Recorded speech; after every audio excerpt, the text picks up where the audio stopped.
돈 안 주면 손자 놈 다리 병신 만든다며 군인 손자 면회를 갔다가 협박하던 일진 병사들 앞에 헬기를 타고 나타나 3스타 군단장을 무릎 꿇린 전설의 장성 출신 할머니. 손주를 건드린 대가로 군 부대는 물론 국회까지 박살 내버리는 통쾌한 복수국 이야기입니다. 여러분들은 지금 어디에서 어떤 일을 하시면서 청취하고 계신가요? 각자 댓글로 남겨주시면 감사드리겠습니다. 영상 시청하시기 이전에 구독과 좋아요 부탁드립니다. 저희에게 큰 힘이 됩니다. 강원도 인제군 서하면 하늘은 금방이라도 썩은 눈을 토해낼 듯 잿빛으로 낮게 내려앉아 있었다. 뼛속까지 파고드는 칼바람이 앙상한 나뭇가지를 흔들며 기괴한 울음소리를 냈다. 인제에 가면 언제 오나 원통해서 못 살겠네. 옛말 하나 틀린 것 없는 척박하고 거친 땅이었다. 그 황량한 국도를 따라 다 낡아빠진 시외버스 한 대가 거친 엔진 소리를 내며 달려오고 있었다. 버스는 흙먼지를 자욱하게 일으키며 부대 앞 정류장에 멈춰 섰다. 치익. 낡은 공기 브레이크가 비명을 질렀다.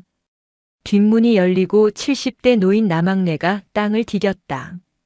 그녀의 차림새는 영락없는 시골 촌부였다. 색이 바랜 손바지와 두터운 털조끼, 그리고 한 손에는 묵직한 보따리가 들려 있었다. 보따리 틈새로는 고소한 참기름 냄새가 희미하게 새어나왔다. 남학네는 주름진 손으로 옷깃을 여미며 고개를 들어 위병소를 바라보았다. 육군 제12보병 사단 을지부대. 철조망 너머로 보이는 부대의 풍경은 살벌했다. 영하 20도를 오르내리는 혹한 속에서 병사들이 입김을 내뿜으며 제설 작업을 하고 있었다. 남학네의 눈빛이 순간적으로 날카롭게 빛났다. 그녀는 지팡이를 고쳐 쥐고 위병소를 향해 천천히 걸음을 옮겼다. 흙바닥을 밟는 그녀의 발소리는 규칙적이고 단호했다. 위병소 앞을 지키던 헌병이 그녀를 막아섰다. 헌병의 얼굴은 추위로 붉게 얼어 있었지만 눈빛만은 매서웠다. 무슨 일로 오셨습니까? 헌병의 딱딱한 말투에도 남학네는 여유로운 미소를 잃지 않았다. 깊게 패인 주름 사이로 인자함이 배어나왔다. 우리 손주 녀석 면회 왔네. 박하늘이라고 일병인데. 신분증 주십시오. 예약 확인하겠습니다. 남학네는 품속 깊은 곳에서 낡은 지갑을 꺼냈다. 주민등록증을 건네는 손끝이 추위로 인해 빨갛게 트고 있었다. 헌병은 신분증과 방문 기록을 대조하며 무전기에 대고 무언가를 중얼거렸다. 기다림은 길었다. 매서운 바람이 남학네의 뺨을 때렸지만 그녀는 미동도 하지 않았다. 마치 산전수전 다 겪은 고목처럼 그 자리에 뿌리를 박고 서 있었다. 확인되었습니다. 면회실로 안내해 드리겠습니다. 철문이 열리고 남학네는 부대 안으로 발을 들였다. 면회실은 위병소 바로 옆에 붙어 있는 허름한 컨테이너 건물이었다. 문을 열고 들어가자 퀴퀴한 곰팡이 냄새와 오래된 기름 냄새가 코를 찔렀다. 난로가 하나 있었지만 실내의 냉기를 몰아내기에는 역부족이었다. 남학네는 구석 자리에 앉아 보따리를 풀었다. 보따리 안에는 그녀가 새벽부터 정성스레 준비한 음식들이 들어 있었다. 찹쌀을 쪄서 직접 떡매를 쳐 만든 인절미, 손자가 가장 좋아하는 달짝지근한 식혜, 그리고 최고급 한우로 양념한 불고기였다. 식을까봐 두꺼운 수건으로 몇 겹이나 싸맨 통에서는 아직도 온기가 느껴졌다. 남학네는 떡이 담긴 통을 쓰다듬으며 중얼거렸다. 내 새끼, 배 많이 고플 텐데. 그녀의 눈가는 촉촉했다. 하나뿐인 아들과 며느리를 교통사고로 잃고 금지옥엽으로 키운 손자였다. 대학에 들어가 장학금을 받을 때만 해도 세상을 다 얻은 것 같았는데 군대에 보낸 뒤로는 밤잠을 설쳤다. 100일이 넘도록 목소리 한 번 듣지 못했다.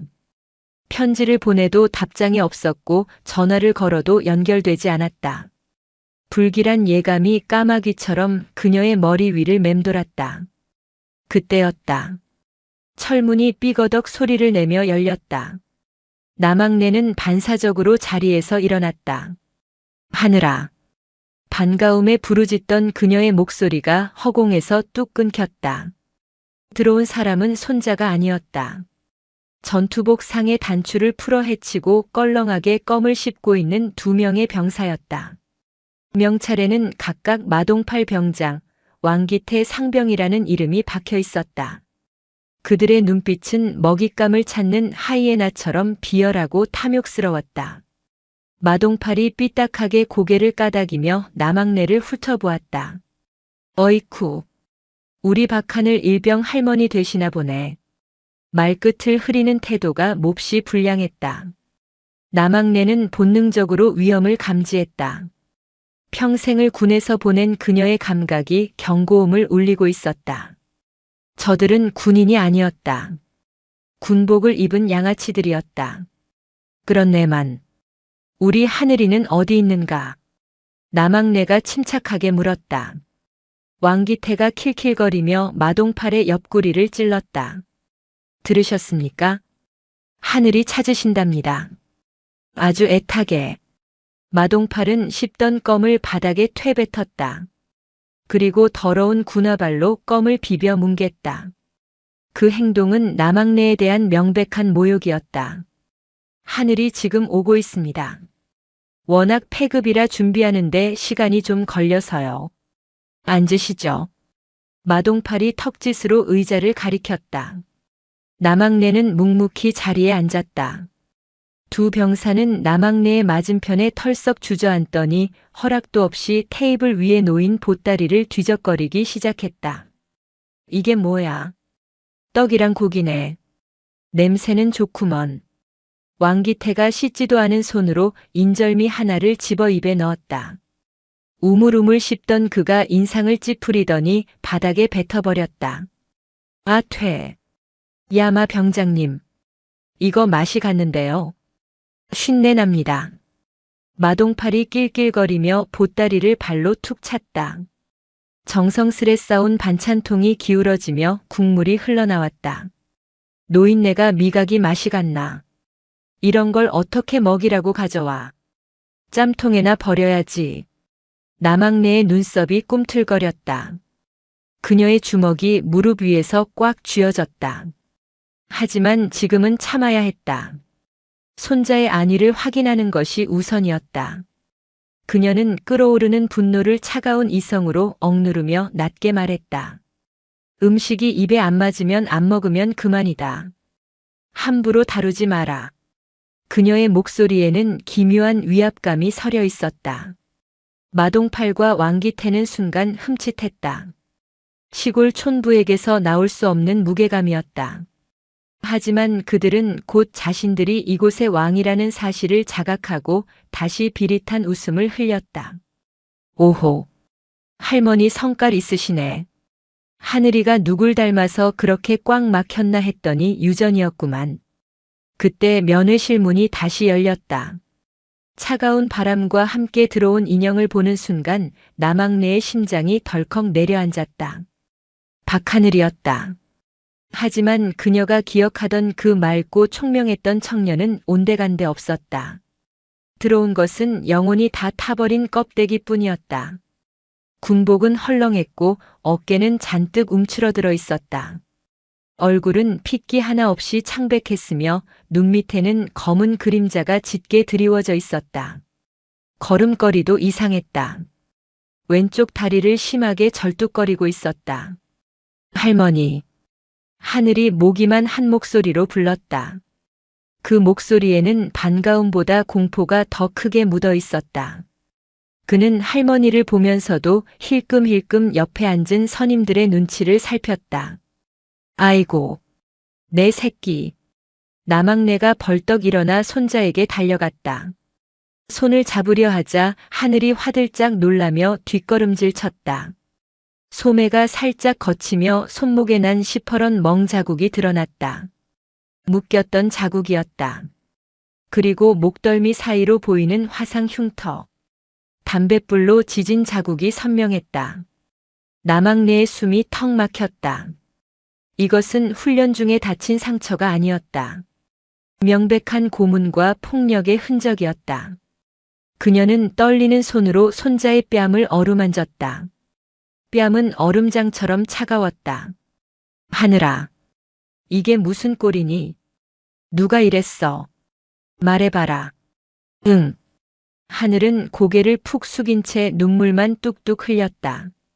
입술이 파르르 떨렸지만 차마 말을 뱉지 못했다. 마동팔이 책상을 쾅 내려치며 소리쳤다. 분위기 초치지 말고 앉아라 박하늘. 할머니 오셨는데 예의 없이 뭐하는 짓이야. 그 호통 소리에 하늘은 조건반사적으로 차려 자세를 취하며 큰 소리로 복창했다. 죄송합니다. 앉겠습니다.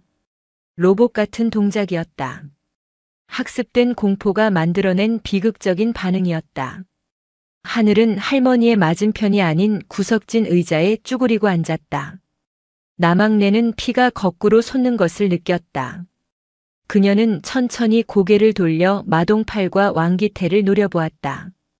이번에는 눈빛을 숨기지 않았다. 맹수가 사냥감을 노려볼 때의 그 살기 어린 눈빛이었다. 자네들인가? 나막내의 목소리가 180도 바뀌었다. 인자하던 할머니의 톤은 사라지고 얼음장처럼 차가운 금속성 소리가 났다. 내 손주를 저 지경으로 만든 게 자네들이냐고 물었다. 마동팔은 잠시 당황했지만 이내 코웃음을 쳤다. 감히 민간인 할망구가 군인에게 대든다는 사실이 가소로웠다. 할머니 말씀 조심하세요. 뭘 근거로 그런 말씀을 하십니까? 우리 하늘이가 군 생활 적응을 못해서 자해한 겁니다. 우리가 얼마나 잘 챙겨주는데요. 안 그래 하늘아. 마동팔이 하늘을 향해 눈을 부라렸다. 하늘은 사시나무 떨듯 떨며 고개를 끄덕였다. 네, 맞습니다. 제가 부족해서 넘어진 겁니다. 마 병장님과 왕 상병님은 저에게 정말 잘해주십니다. 거짓말이었다. 살기 위한 처절한 거짓말. 나막내는 손자의 눈에서 절망을 읽었다. 더 이상 물어볼 필요도 없었다. 이 부대는 썩었다. 뿌리부터 잎사귀까지 악취가 진동했다. 왕기태가 비열하게 웃으며 테이블을 손가락으로 두드렸다. 보셨죠? 본인이 그렇다잖아요. 그러니까 오해하지 마시고 본론이나 이야기합시다. 본론. 네. 본론. 우리 하늘이가 워낙 멍청하고 행동이 굼떠서 저희가 특별 과외를 좀 해주고 있거든요. 근데 세상에 공짜가 어디 있습니까? 수업료는 주셔야죠. 마동팔이 거들었다. 요즘 군대 월급 올랐다지만 애들 관리하려면 돈이 많이 듭니다. 하늘이 앞으로 남은 군 생활 편하게 하려면 성의 표시가 좀 필요합니다. 이것은 갈취였다. 손자를 볼모로 잡은 비열한 인질극이었다. 얼마나 필요한가? 나막내가 담담하게 물었다. 마동팔과 왕기태는 서로의 얼굴을 보며 회심의 미소를 지었다. 호구 하나 제대로 잡았다고 생각한 것이다. 많이는 안 바랍니다. 현금으로 50장. 그리고 다음 주까지 최신형 태블릿 PC 하나 택배로 보내세요. 그러면 우리 하늘이 전역할 때까지 손끝 하나 안 건드리고 왕자님처럼 모시겠습니다. 왕기태가 덧붙였다. 아 그리고 늦어지면 하루에 한 대씩입니다. 하늘이 맷집이 약해서 금방 부러질 텐데 서두르시는 게 좋을 겁니다. 혓바까지 서슴지 않았다. 나막내는 그들의 얼굴을 하나하나 뜯어보았다. 탐욕에 찌든 눈, 비틀린 입꼬리, 죄의식이라곤 찾아볼 수 없는 표정. 이들은 교화가 불가능한 쓰레기였다. 나막내는 품속에서 손수건을 꺼내 눈물을 닦는 척했다. 그리고 나지막이 말했다. 50만 원이라. 큰 돈이구먼. 내가 지금 가진 돈이 없어서 그러는데 잠시 어디 연락 좀 해도 되겠나? 그러시죠. 뭐 아들딸한테라도 전화해서 당겨오시든가. 마동팔이 등받이에 몸을 기대며 여유를 부렸다. 나막내는 자리에서 일어났다. 하늘아. 할미 잠깐 나가서 통화 좀 하고 올게. 걱정 마라. 하늘이 울먹이며 할머니의 소매를 잡았다. 할머니 가지 마. 그냥 가. 돈 주지 마. 나 괜찮아. 아니다. 할미가 해결해 줄게. 아주 확실하게. 남학네는 손자의 손등을 두드려 주었다. 그녀의 손길에는 확신이 담겨 있었다. 그녀는 면회실 문을 열고 밖으로 나갔다. 밖은 여전히 살을 애는 듯한 추위가 지배하고 있었다. 하지만 남학네의 가슴 속에서 타오르는 불길은 그 어떤 추위보다 뜨거웠다. 그녀는 부대 정문에서 조금 떨어진 곳까지 걸어갔다. 주위에는 아무도 없었다. 오직 칼바람만이 그녀의 분노를 대변하듯 휘몰아쳤다. 남학네는 안주머니에서 휴대전화를 꺼냈다. 요즘 젊은이들이 쓰는 스마트폰이 아니었다. 투박하고 묵직한 검은색 구형 폴더폰이었다. 도청 방지 기능이 내장된 특수 통신 단말기였다. 전원 버튼을 길게 누르자 짧은 진동과 함께 화면이 켜졌다. 그녀는 주저없이 단축번호 1번을 눌렀다. 신호 연결음이 들렸다. 뚜루루, 뚜루루. 이 전화가 연결되는 순간 이 부대의 운명은 바뀔 것이었다. 썩어 빠진 군대를 도려내고 짐승 같은 놈들을 심판할 시간이 다가오고 있었다. 인제의 늙은 호랑이가 마침내 이빨을 드러내기 시작했다. 면회실 밖의 공기는 흉흉했다. 남학네는 전화기를 귀에 댄 채 12사단 사령부가 있는 방향을 응시했다. 회색빛 하늘 아래 펄럭이는 부대 깃발이 마치 장례식장의 만장처럼 처연해 보였다. 통신 보안. 누구십니까? 전화기 너머에서 굵고 중후한 목소리가 들려왔다. 발신자 표시 제한으로 뜬 번호를 보고 경계하는 기색이 역력했다. 남학네는 숨을 한 번 깊게 들이마셨다. 폐부 깊숙이 차가운 공기가 들어차자 머리가 맑아졌다. 백두산이냐? 짧고 간결한 한마디. 수화기 너머에서 숨을 들이키는 소리가 들렸다. 침묵은 길지 않았다. 덜컹거리는 소리와 함께 무언가 급하게 넘어지는 소음이 들려왔다. 아마도 의자가 뒤로 넘어간 듯 했다. 사사령관님. 아니 장관님. 아니 누님. 정말 누님 맞으십니까? 목소리가 심하게 떨리고 있었다. 전화기 반대편에 있는 인물은 현재 대한민국 육군 제3군단을 지휘하는 군단장 백두산 중장이었다. 육군 사관학교 수석 졸업, 야전의 전설이라 불리는 쓰리스타 장군이 남학네의 목소리 하나에 신병처럼 당황하고 있었다. 계급장 떼고 편하게 부르라 했지. 나 전역한 지가 언젠데 아직도 사령관 타령이냐. 남학네의 말투는 덤덤했지만 그 속에는 거부할 수 없는 카리스마가 담겨 있었다. 아닙니다. 저에게는 영원한 사령관님이십니다. 그동안 연락도 끊으시고 대체 어디 계셨습니까? 제가 사람을 풀어 전국을 다 뒤졌는데도 흔적조차 찾을 수 없었습니다. 백두산의 목소리에는 물기가 서려 있었다. 그에게 남학네는 단순한 상관이 아니었다. 초임 장교 시절 작전 중에 고립되어 죽을 뻔한 그를 단신으로 적진에 뛰어들어 구해낸 생명의 은인이자 군인으로서의 긍지를 심어준 스승이었다. 그녀는 북한산 독사라 불리며 합참의장 자리까지 올랐던 전설적인 여군이었고 국방부 장관직 제의마저 걷어차고 홀연히 사라진 미스터리한 인물이었다. 안부 타령은 나중에 하자. 두산아. 남학네가 말을 끊었다. 분위기가 심상치 않음을 감지한 백두산의 목소리가 즉시 진지해졌다. 네. 말씀하십시오. 무슨 일 있으십니까? 너 지금 어디냐? 군단 사령부 집무실에 있습니다. 당장 헬기 띄워라. 네. 어디로 가면 되겠습니까? 인제군 서하면. 12사단 영연대 영대대 위병소 앞이다. 백두산은 자신의 귀를 의심했다. 인제 말씀이십니까? 아니 그 험하고 추운 곳에 왜 가셨습니까? 거긴 지금 폭설주의보가 내려진 상태입니다. 이유는 와서 직접 눈으로 확인해라.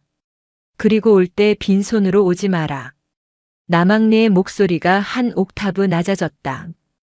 그것은 과거 작전지도 위에서 적의 숨통을 끊어놓는 작전을 지시할 때 나오던 그 톤이었다.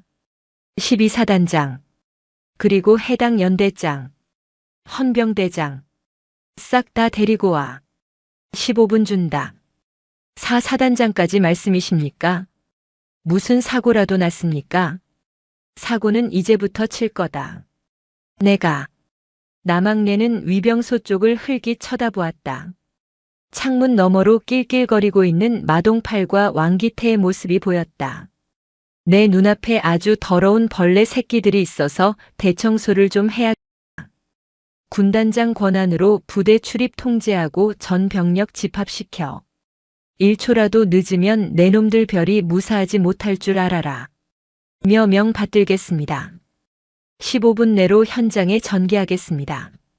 충성. 전화가 끊겼다.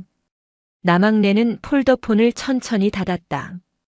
딱 하는 소리가 경쾌하게 울렸다. 그녀는 다시 깊은 숨을 내쉬었다. 하얀 입김이 공중으로 흩어졌다. 이제 주사위는 던져졌다. 그녀는 다시 면회실로 돌아가지 않았다. 대신 위병소 앞 한가운데에 버티고 섰다. 마치 그곳을 지키는 장승처럼. 위병소 근무를 서던 헌병들이 수군거리기 시작했다. 저 할머니 왜 안 가시고 저러고 계시냐? 몰라. 날도 추운데 얼어 죽으시려고 그러나. 가서 좀 말려봐. 상병 계급장을 단 헌병 조장이 귀찮다는 듯이 다가왔다. 할머니, 여기서 이러고 계시면 안 됩니다. 면회 끝났으면 돌아가셔야죠. 통행에 방해됩니다. 헌병이 남학네의 팔을 잡아 끌려 했다. 그 순간 남학네가 지팡이로 바닥을 쾅 내리찍었다. 손대지 마라. 그 일깔에 헌병은 감전된 듯 손을 멈췄다. 노인의 눈에서 뿜어져 나오는 기백에 압도된 것이다. 조금 있으면 귀한 손님들이 떼거지로 몰려올 게다. 길 터놓고 대기해. 네. 손님이라뇨. 오늘 예정된 방문객은 없습니다. 내 놈들 명단에는 없겠지. 하지만 내 명단에는 있다. 헌병은 어이가 없다는 표정을 지었다. 노망난 할머니라고 생각하고 다시 쫓아내려는 찰나였다. 두두두두두. 멀리서 미세한 진동이 느껴졌다. 땅바닥에 놓인 작은 돌멩이들이 미세하게 떨리기 시작했다. 소리는 점점 커졌다. 그것은 단순한 차량 소음이 아니었다. 대기를 찢어발기는 굉음이었다. 저게 뭐야? 막루에 있던 초병이 다급하게 소리쳤다. 산등성이 너머로 검은 점들이 나타났다. 하나, 둘, 셋, 넷. 거대한 회전 날개가 공기를 가르는 소리가 인제 골짜기를 뒤흔들었다. 군용 헬기 편대였다. 그것도 일반 수송 헬기가 아닌 중무장한 공격 헬기 코브라 2대의 호위를 받으며 날아오는 블랙호크 지휘기였다. 상황 발생. 미확인 항공기 접근. 아니 아군기다. 위병소는 순식간에 아수라장이 되었다. 비상 사이렌이 요란하게 울려 퍼졌다. 부대 내의 모든 병력이 당황하여 뛰쳐나왔다. 면회실 안에 있던 마동팔과 왕기태도 깜짝 놀라 창문에 달라붙었다. 야, 저건 뭐야? 헬기가 왜 이렇게 많이 와? 전쟁 났어. 마동팔이 눈을 동그랗게 떴다. 헬기들은 고도를 급격히 낮추며 부대 정문 앞 공터를 향해 돌진하듯 내려왔다. 엄청난 하강풍에 흙먼지가 폭풍처럼 일어났다. 위병소 간판이 덜덜 떨리고 헌병들의 모자가 벗겨져 날아갔다. 그러나 그 모래바람 속에서도 남학네는 눈 하나 깜짝하지 않고 서 있었다. 바람에 머리카락이 헝클어지고 옷자락이 펄럭였지만 그녀의 두 다리는 대지에 박힌 듯 견고했다. 가장 먼저 착륙한 헬기의 옆면에는 선명한 마크가 그려져 있었다. 붉은 바탕에 빛나는 별 3개. 성판이었다. 스스리스타. 군단장이다. 헌병 조장이 비명을 질렀다. 다리에 힘이 풀려 주저앉을 뻔했다. 헬기의 로터가 멈추기도 전에 문이 열렸다. 완전 무장한 헌병 특임대원들이 쏟아져 나와 순식간에 위병소를 포위했다. 그들의 총구는 외부가 아닌 부대 내부를 향하고 있었다.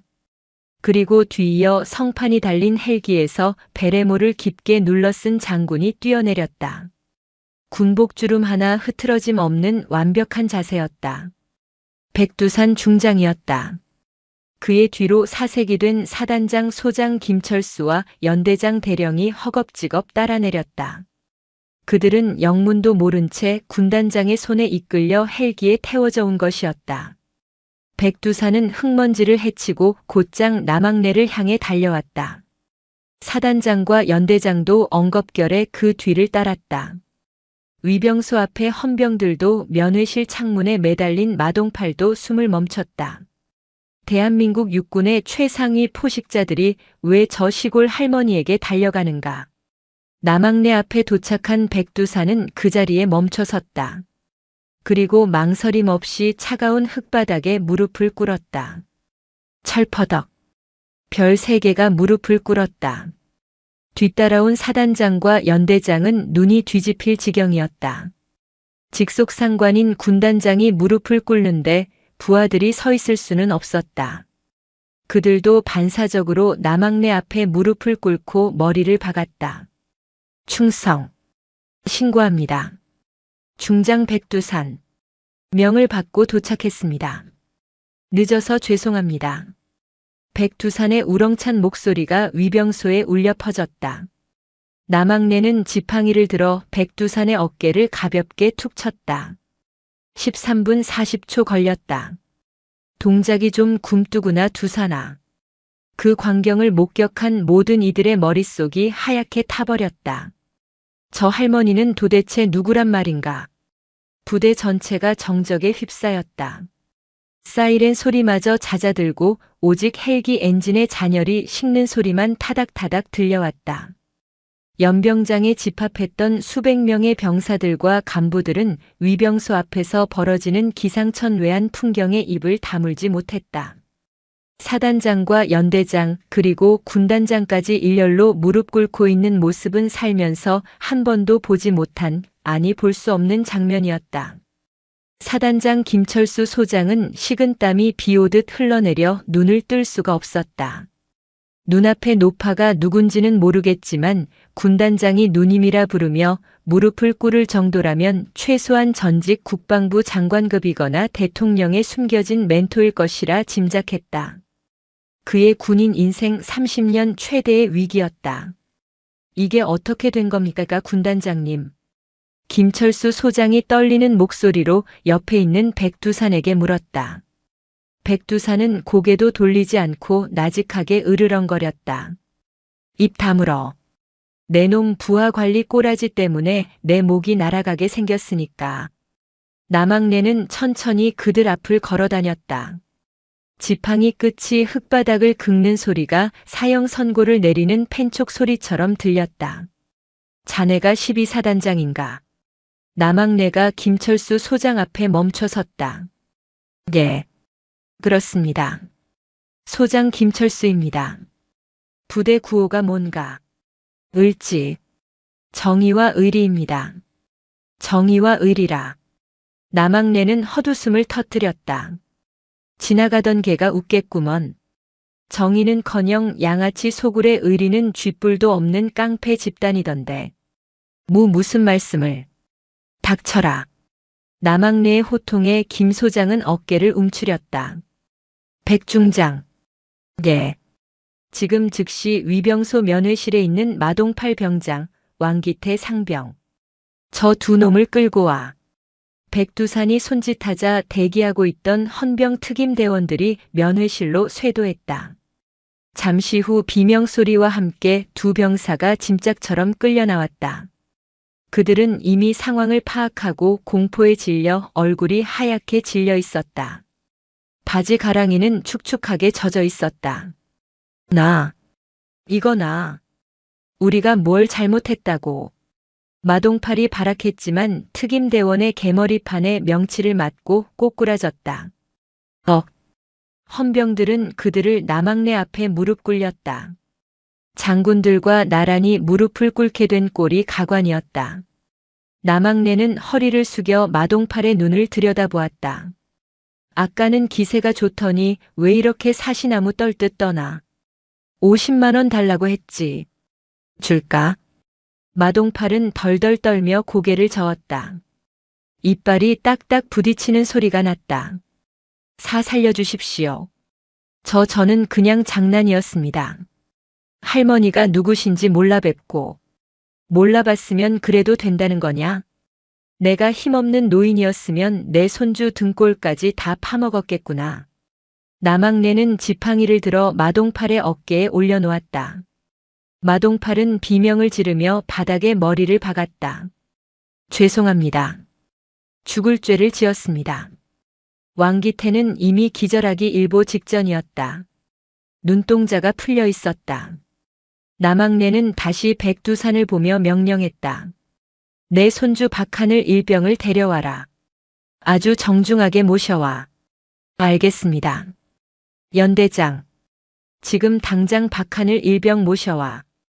뛰어가. 백두산의 호통에 연대장은 총알처럼 튀어나갔다. 잠시 후 연대장의 부축을 받으며 박하늘이 위병소로 걸어 나왔다. 하늘은 꿈을 꾸는 것 같았다.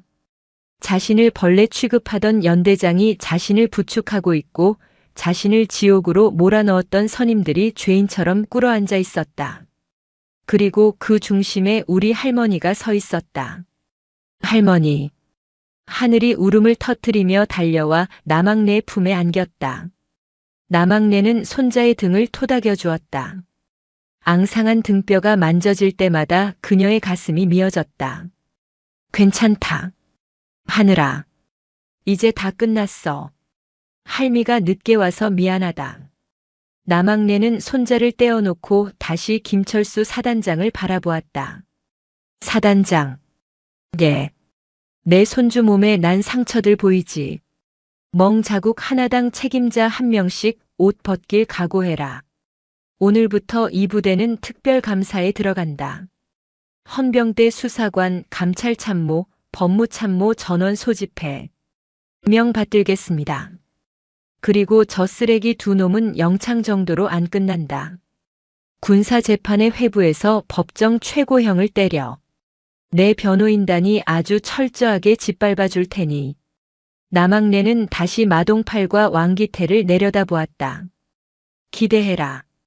군대가 지옥이라고 했지. 진짜 지옥이 뭔지 내가 보여주마.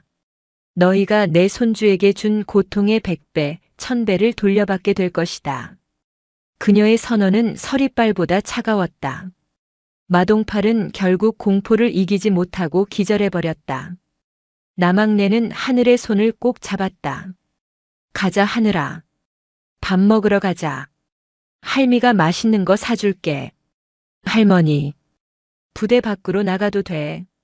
하늘이 걱정스런 눈으로 물었다. 남학내는 빙그레 웃으며 백두산을 쳐다보았다. 군단장.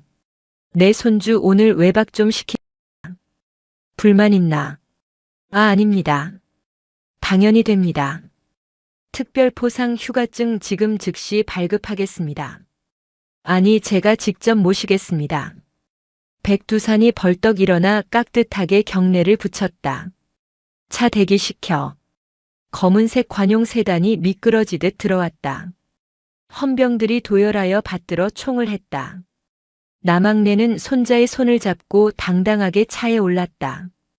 뒤에 남겨진 사단장과 연대장 그리고 부대원들은 멍하니 멀어지는 차를 바라보았다. 을지부대의 겨울바람은 여전히 매서웠지만 그 바람의 방향은 완전히 바뀌어 있었다. 썩은 살을 도려내고 새로운 살이 돋아나게 할 거대한 폭풍이 시작된 것이다. 그 폭풍의 눈은 바로 인제의 늙은 호랑이 남학내였다.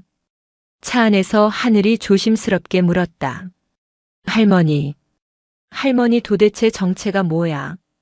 남학네는 손자의 머리를 쓰다듬으며 인자하게 웃었다. 나, 그냥 내 할미지. 성질 좀 더러운 할미. 하지만 그녀의 눈은 창밖의 설산을 응시하며 빛나고 있었다.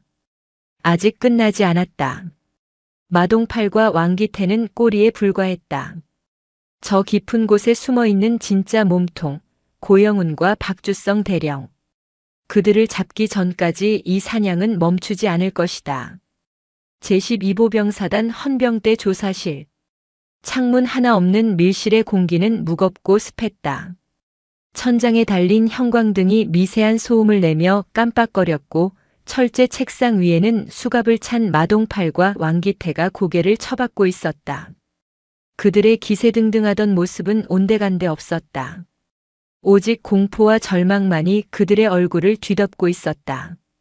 유리병 너머 통제실에서 남학네가 팔짱을 낀 채 그들을 내려다보고 있었다. 그녀의 옆에는 백두산 군단장과 헌병대장이 숨죽인 채 서 있었다. 시작해. 남학네의 짧은 명령이 떨어지자마자 헌병대장이 마이크 버튼을 눌렀다. 조사실 안으로 헌병 수사관 2명이 서류 뭉치를 들고 들어갔다. 그들은 의자를 거칠게 끌어당겨 마동팔의 코앞에 앉았다. 마동팔 병장. 고개 들어. 수사관의 낮은 목소리에 마동팔이 흠칫 놀라며 고개를 들었다. 눈물과 콧물로 범벅이 된 얼굴은 가관이었다. 자백할 기회는 지금뿐이다. 내가 박하늘 일병에게 저지른 짓들. 그리고 내 뒤에 누가 있는지. 토시 하나 빼놓지 말고 불어. 마동팔은 덜덜 떨며 입을 열었다. 저는 시키는 대로 했을 뿐입니다. 진짜입니다. 제가 때리고 싶어서 때린 게 아닙니다. 누가 시켰나? 수사관이 책상을 쾅 내리쳤다. 마동팔은 비명을 지르며 몸을 움츠렸다. 고영훈 병장님입니다. 그분이 시키셨습니다. 박하늘이 꼴보기 싫다고. 밟아놓으라고. 돈도 그분이 받아오라고 했습니다. 통제실에 있던 남학네의 눈썹이 꿈틀거렸다. 고영훈. 익숙하지 않은 이름이었다. 하지만 옆에 있던 백두산 군단장의 표정이 순식간에 굳어졌다. 고영훈이라면 국방위원회 소속 고태혁 의원의 아들 아닙니까?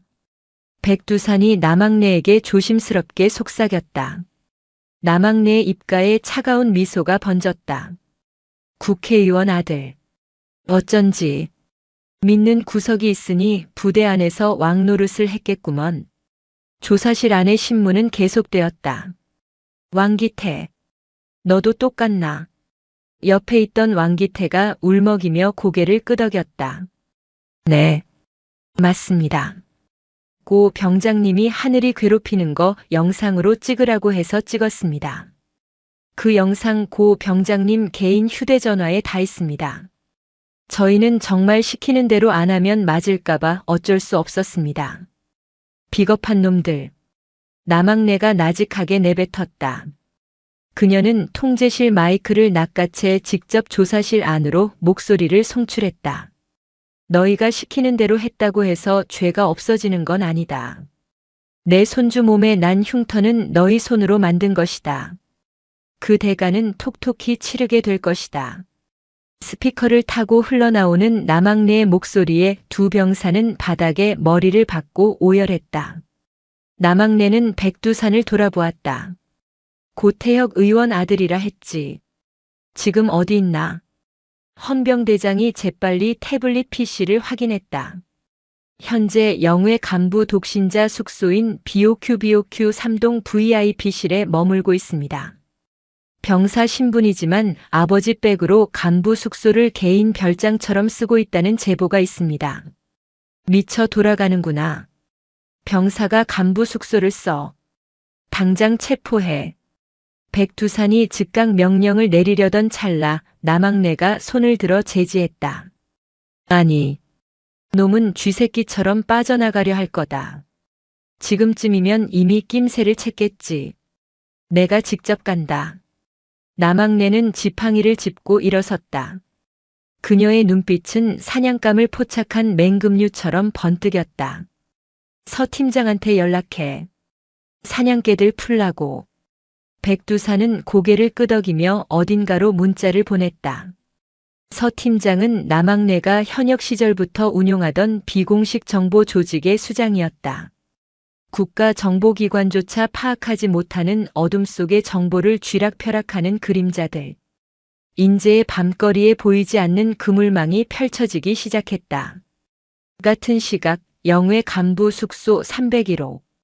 고영훈 병장은 소파에 누워 고급 양주를 마시고 있었다.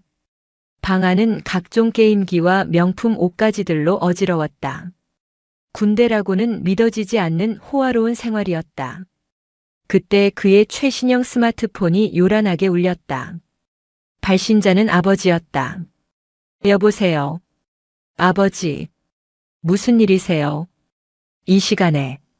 수화기 너머 고태혁 의원의 목소리는 다급했다. 영훈아. 너 지금 당장 거기서 나와라. 네. 무슨 말씀이세요? 술 마시고 있는데. 지금 군단 헌병대가 너 잡으러 가고 있다. 12사단이 발칵 뒤집혔어. 남학내라는 미친 노인네가 들이닥쳤다. 그 여자가 내 뒤를 캐고 있어. 남학내요. 그게 누군데요? 설명할 시간 없다. 일단 잡히면 끝이야. 너 그 휴대전화랑 노트북 절대 뺏기면 안 된다. 거기 있는 거 다 터지면 나도 죽고 너도 죽어. 박 대령이 사람 보냈으니까 그 차 타고 무조건 튀어. 알았어. 전화가 뚝 끊겼다. 고영우는 술이 확 깨는 것을 느꼈다. 평소 침착하던 아버지가 저렇게 당황하는 건 처음이었다. 무언가 심각하게 잘못 돌아가고 있었다. 고영우는 벌떡 일어나 옷을 챙겨 입었다. 손이 덜덜 떨렸다. 그는 테이블 위에 있던 노트북과 외장 하드를 가방에 쓸어 담았다. 이것들은 단순한 괴롭힘의 증거가 아니었다. 아버지와 박주성 대령 그리고 자신이 연루된 거대한 비리의 온상이었다. 젠장. 재수없게 걸렸네. 그는 욕설을 내뱉으며 숙소 문을 박차고 나갔다. 복도는 조용했다. 그는 주차장으로 달려갔다. 어둠 속에서 검은색 승합차 한 대가 전조등을 끄고 대기하고 있었다. 고영훈 병장님 되십니까? 운전석의 남자가 창문을 내리고 물었다. 험상궂은 인상이었다. 빨리 문 열어. 출발해. 고영훈이 뒷좌석에 뛰어들자마자 승합차는 타이어 타는 냄새를 풍기며 급출발했다. 하지만 그들은 몰랐다. 숙소 옥상에서 그 모든 광경을 지켜보고 있는 검은 그림자가 있었다는 것을. 남학내의 수족인 서 팀장이 무전기에 대고 조용히 속삭였다. 타겟 이동 중. 검은색 카니발. 번호판 34라 8282. 44번 국도 방향으로 도주 중. 몰이 시작합니다. 인제의 칠흑 같은 어둠 속에서 진짜 사냥이 시작되고 있었다. 인제군 용대리 인근 44번 국도. 밤새 내린 눈으로 도로는 빙판길이었다. 고영훈이 탄 승합차는 미친 듯이 속도를 내며 질주하고 있었다. 운전자는 박주성 대령이 고용한 사설 해결사였다. 운전 실력이 보통이 아니었지만 뒤따라 붙는 추격자들을 따돌리기는 쉽지 않았다. 더 빨리 못 가. 잡히면 다 죽는다고. 고영훈이 뒷좌석에서 소리를 질렀다. 그는 창밖을 힐끔거렸다. 뒤쪽에서 헤드라이트 불빛 3개가 뱀처럼 따라붙고 있었다. 헌병차가 아니었다. 번호판 없는 검은색 사륜구동 차량들이었다. 아, 닥치고 계십시오. 길이 미끄러워서 더 밟으면 골로 갑니다. 운전자가 신경질적으로 대꾸했다. 그때였다. 쾅. 뒤따라오던 차 중 한 대가 승합차의 후미를 들이받았다. 충격으로 차체가 휘청거렸다. 미친놈들 아냐? 진짜 죽이려고 작정했나? 고영우는 비명을 지르며 앞좌석 시트를 붙잡았다. 남학래는 추격하는 선두 차량 조수석에 앉아 있었다. 그녀는 흔들리는 차 안에서도 동요하지 않고 태블릿 화면을 통해 도주 경로를 파악하고 있었다. 운전대를 잡은 것은 서 팀장이었다. 할머니. 아니 대장님. 놈들이 미시령 옛길 쪽으로 방향을 틀었습니다.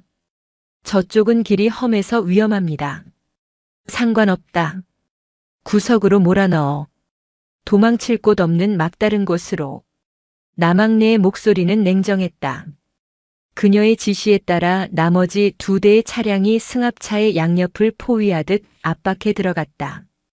빙판길 위에서의 아슬아슬한 고개 운전이 이어졌다. 타이어가 눈길을 긁으며 찢어지는 소음을 냈다. 고영훈의 차량은 중앙선을 넘나들며 필사적으로 도망쳤지만 남학래의 팀은 끈질기게 달라붙었다.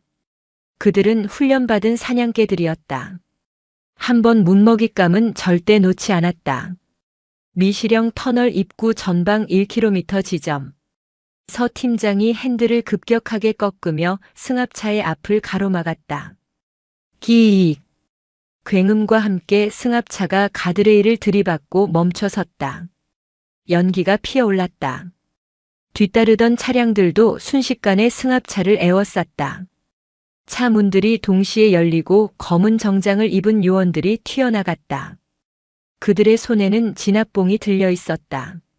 나오라고 해. 남학래가 차에서 내렸다. 털신을 신은 그녀의 발이 눈 덮인 도로를 밟았다. 승합차 문이 억지로 열렸다. 운전자는 이미 기절한 상태였고 고영우는 피를 흘리며 가방을 끌어안고 웅크리고 있었다. 내려. 서 팀장이 고영훈의 멱살을 잡아 밖으로 끌어내렸다.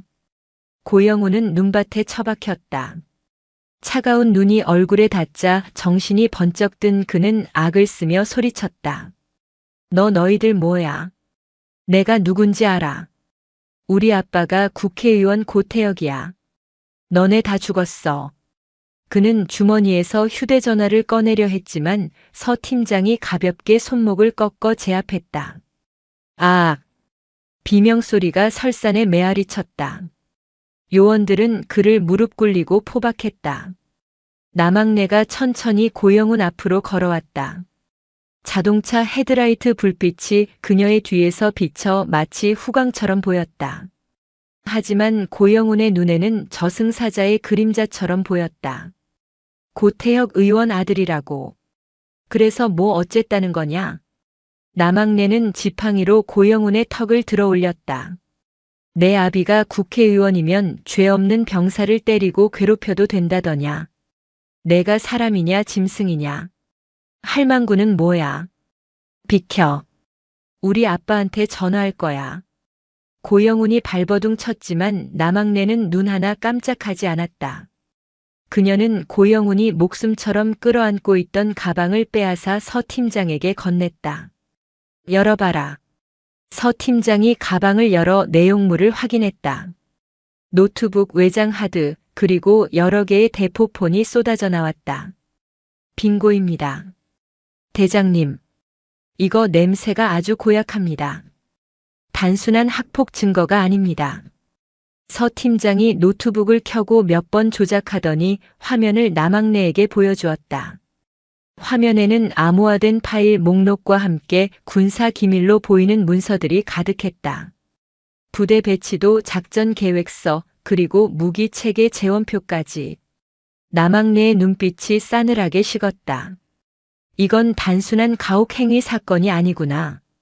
간첩질까지 하고 있었어. 고영훈의 얼굴이 흑빛으로 변했다. 그거 내 거 아냐? 모르는 거야.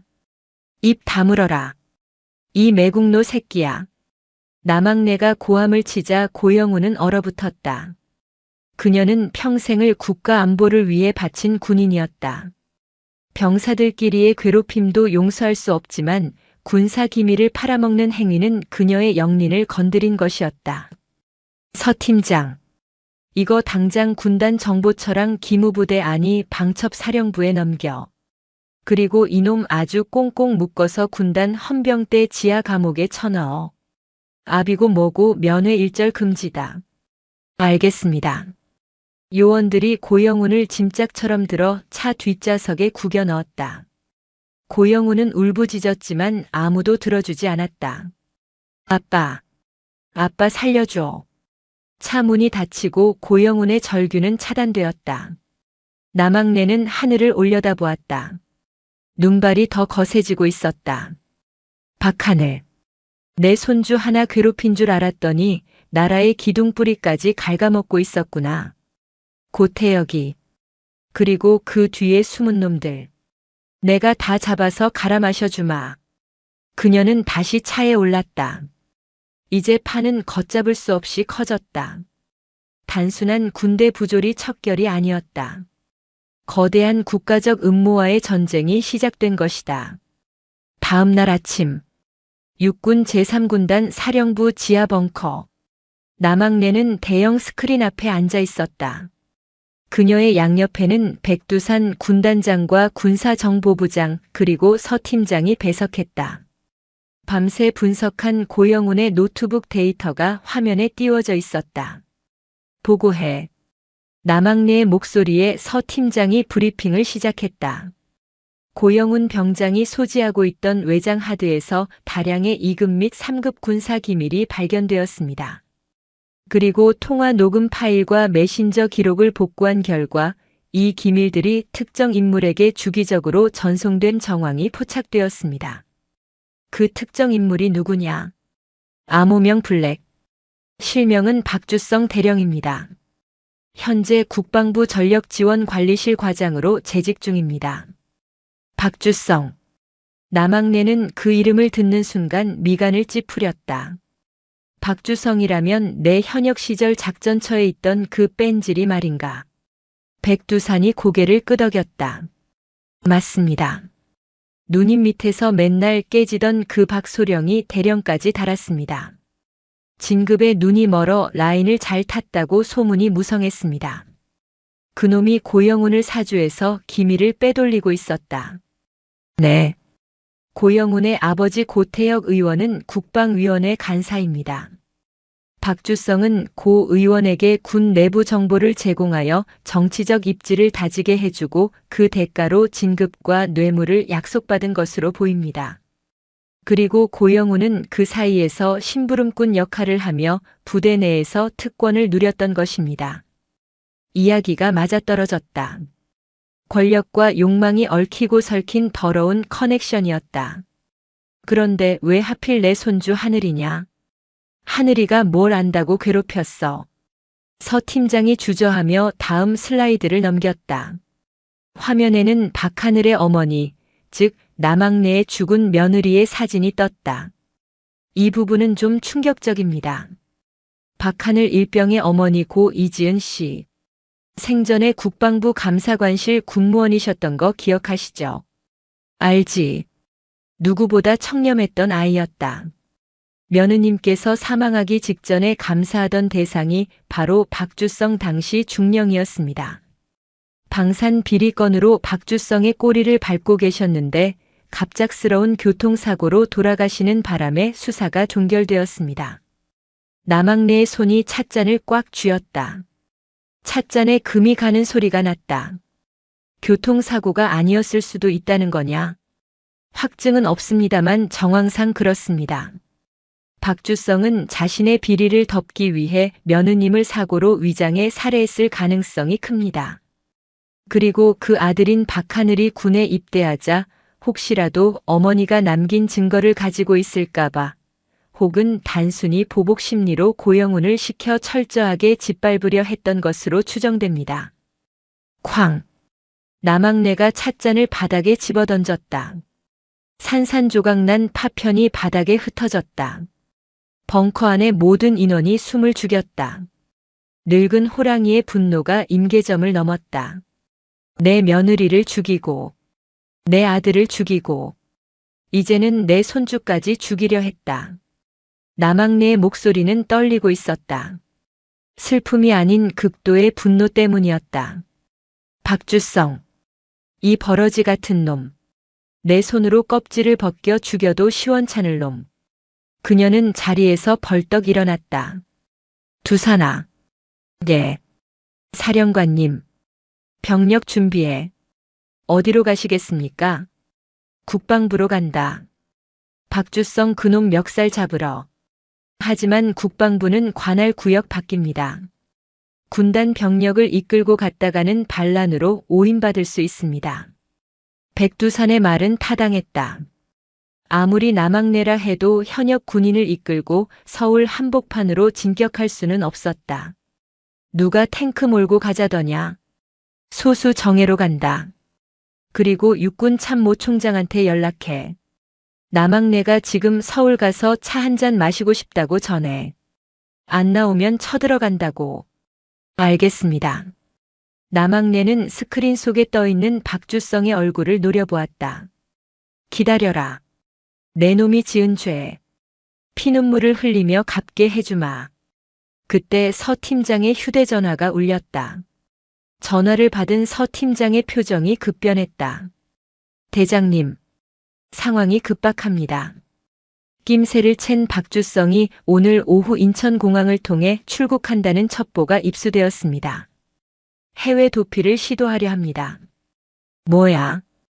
도망을 가. 시간이 없었다. 국방부로 갈 시간이 아니었다. 공항으로 가야 했다. 서 팀장. 인천공항으로 차 돌려. 두산이는 헌병대랑 기무사에 연락해서 공항 출국장 봉쇄 요청해. 절대 그놈 비행기 태우면 안 돼. 지금 바로 헬기 준비하겠습니다. 차로는 늦습니다. 백두산이 발 빠르게 움직였다. 헬기로 이동한다. 사냥감이 도망가기 전에 목덜미를 물어야지. 남학내는 지팡이를 고쳐 쥐고 벙커를 나섰다. 그녀의 발걸음은 그 어느 때보다 빨랐다. 하늘을 위한 복수, 며느리를 위한 복수, 그리고 정의를 위한 심판이 이제 최후의 국면으로 접어들고 있었다. 인제의 눈 덮인 산을 뒤로하고 헬기는 서울을 향해 날아올랐다. 프로펠러 소리가 심장 박동처럼 쿵쿵 울렸다. 늙은 호랑이는 더 이상 웅크리고 있지 않았다.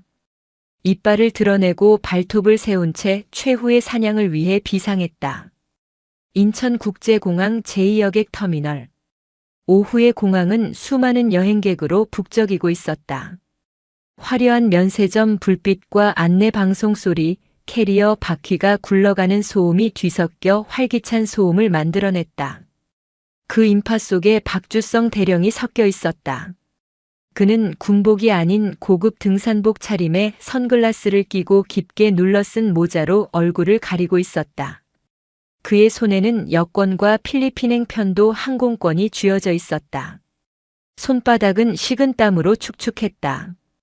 그는 불안한 듯 자꾸만 뒤를 돌아보며 손목시계를 확인했다.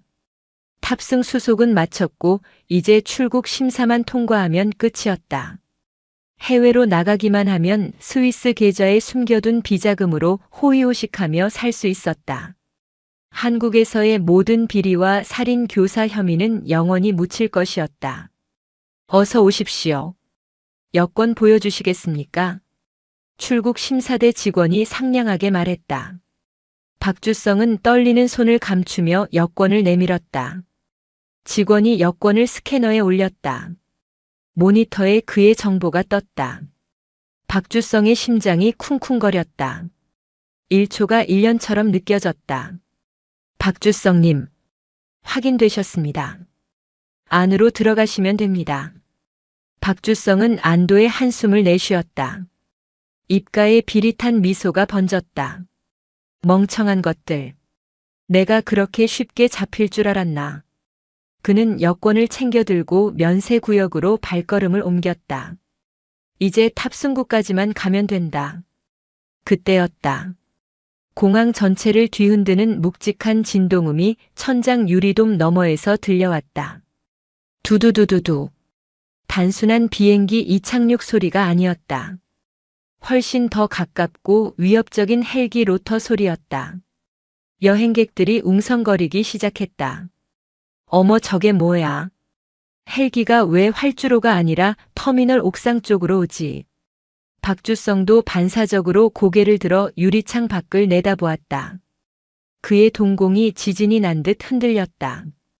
육군 헌병 마크가 선명한 검은색 수송 헬기 3대가 터미널 상공을 선회하고 있었다. 설마. 그는 본능적으로 뛰기 시작했다. 탑승구까지는 아직 거리가 있었다. 그는 사람들을 거칠게 밀치며 질주했다. 비켜. 비키라고. 그가 250번 탑승구 앞에 거의 다다랐을 때였다. 탑승구 앞 유리문이 깨질 듯한 소리를 내며 열리고 검은 제복을 입은 사내들이 들이닥쳤다.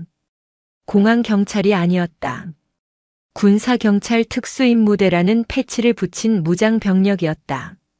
그들은 순식간에 탑승구 주변을 봉쇄하고 총구를 겨눴다. 전원 제자리에 멈추십시오. 군작전 지역입니다. 여행객들은 비명을 지르며 바닥에 엎드렸다. 박주성도 급히 걸음을 멈추고 인파 속에 몸을 숨기려 했다. 하지만 이미 늦었다. 그의 뒤쪽 통로에서도 또 다른 병력들이 포위망을 좁혀오고 있었다. 앞뒤가 완전히 막혔다. 그때 병력 사이가 갈라지며 누군가가 걸어 나왔다. 또각또각. 대리석 바닥을 울리는 지팡이 소리가 공항의 소음을 잠재웠다. 남학래였다. 그녀는 촌스러운 손바지 차림 그대로였지만 그 뿜어내는 기세는 수만 대군을 호령하는 장군의 그것이었다. 그녀의 뒤에는 백두산 군단장과 서 팀장이 호위하듯 따르고 있었다. 남학래의 시선이 정확히 박주성이 숨어있는 기둥 뒤를 향했다. 박주성 대령. 숨바꼭질은 끝났다. 나와라. 확성기 없이 내뱉은 육성이었지만 그 목소리는 쩌렁쩌렁하게 울려 퍼졌다. 박주성은 다리가 후들거려 서 있을 수가 없었다. 그는 최후의 발악으로 품에 숨겨둔 호신용 단검을 꺼내 들고 옆에 있던 젊은 여성을 인질로 잡으려 했다.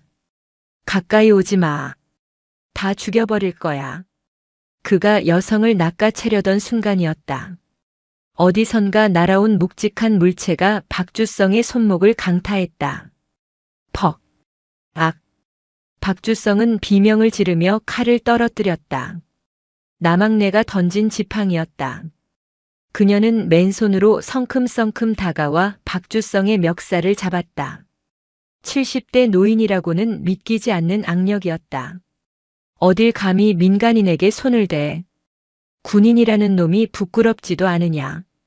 남학래는 박주성의 정강이를 걷어찼다. 박주성은 무릎을 꿇고 고꾸라졌다. 곧바로 특임대원들이 달려들어 그를 바닥에 제압하고 등 뒤로 수갑을 채웠다. 철컥. 차가운 금소금이 그의 자유가 끝났음을 알렸다. 이거나. 나 국방부 과장이야.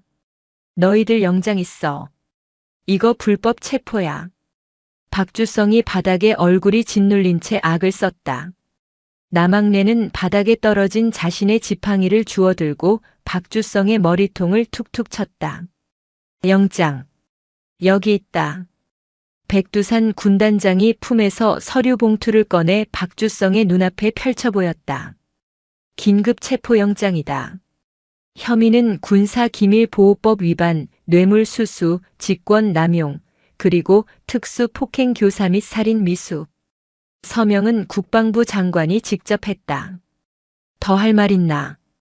장관의 서명이라는 말에 박주성의 얼굴이 흑빛으로 변했다. 아니야. 오해입니다. 누명입니다. 사령관님 제 말 좀 들어주십시오. 박주성은 남학래를 알아보았다. 그녀는 전설이었다. 그가 소령 시절 벌벌 떨며 모셨던 호랑이. 주둥이 닥쳐라. 내놈 말은 저승사자 앞에서나 해라. 남학래는 싸늘하게 뒤돌아섰다. 끌고 가. 특임대원들이 박주성을 짐짝처럼 들어올렸다. 공항에 있던 수많은 시민이 스마트폰을 꺼내 이 믿지 못할 광경을 촬영하고 있었다. 실시간으로 인천공항 헌병대 진압작전, 할머니 장군의 참교육 같은 제목의 영상들이 인터넷으로 퍼져나갔다. 남학내는 웅성거리는 시민들을 향해 정중하게 고개를 숙였다. 소란을 피워 죄송합니다. 쓰레기 하나 치우느라 그랬으니 너그러이 양해 바랍니다. 즐거운 여행 되십시오. 그녀의 인사에 시민들 사이에서 와하는 함성과 박수가 터져나왔다. 남학내는 덤덤하게 출국장을 빠져나갔다. 하지만 그녀의 눈은 아직 식지 않았다. 박주성은 잡았지만 아직 몸통 하나가 남아있었다. 여의도에 다리를 틀고 있는 늙은 구렁이 고태혁 국회의원. 이제 그를 잡으러 갈 차례였다. 서울 근교 모처에 안가. 지하 2층에 위치한 특수신문실은 외부와 철저히 차단된 공간이었다. 방음벽으로 둘러싸인 그곳에는 책상 하나와 의자 2개, 그리고 한쪽 벽면을 가득 채운 거울만이 존재했다. 박주성은 의자에 묶여 있었다. 공항에서의 기세는 사라지고 초췌한 몰골로 고개를 떨구고 있었다. 철문이 열리고 남학내가 들어왔다. 그녀의 손에는 낡은 녹음기 하나가 들려 있었다. 물 한 잔만 주십시오. 박주성이 갈라진 목소리로 애원했다. 남학내는 대답 대신 물컵을 들어 바닥에 쏟아버렸다. 내 며느리 지은이는 사고가 나던 그날 밤 피를 흘리며 물 한 모금 못 마시고 죽어갔다. 내 놈이 목구멍을 적실 자격이 있다고 생각하느냐. 박주성의 눈동자가 흔들렸다. 저는 모르는 일입니다. 지은 씨 사고는 정말 안타까운 일이었지만 저랑은 상관없습니다. 끝까지 오리발이구나. 남학내는 의자를 끌어다 박주성의 코앞에 앉았다. 그리고 녹음기를 테이블 위에 올려놓았다. 이게 뭔지 아느냐? 지은이가 죽기 전 남긴 유품 속에 있던 거다. 사고 현장에서 발견됐지. 내 놈들은 이걸 찾으려고 차를 폐차 수준으로 찌그러뜨렸겠지만 지은이가 이걸 자기 속옷 안에 숨겨놨을 줄은 몰랐겠지. 남학내가 재생 버튼을 눌렀다. 지직거리는 잡음 사이로 익숙한 목소리들이 흘러나왔다. 박중령님, 이거 너무 위험합니다. 브레이크 라인을 건드리라니요. 사람 죽습니다. 시끄러워. 그냥 시키는 대로 해. 그 여자가 내 뒤를 너무 팠어. 이번에 입 못 막으면 내가 죽어. 고 의원님이 뒤봐주기로 했으니까 깔끔하게 처리해.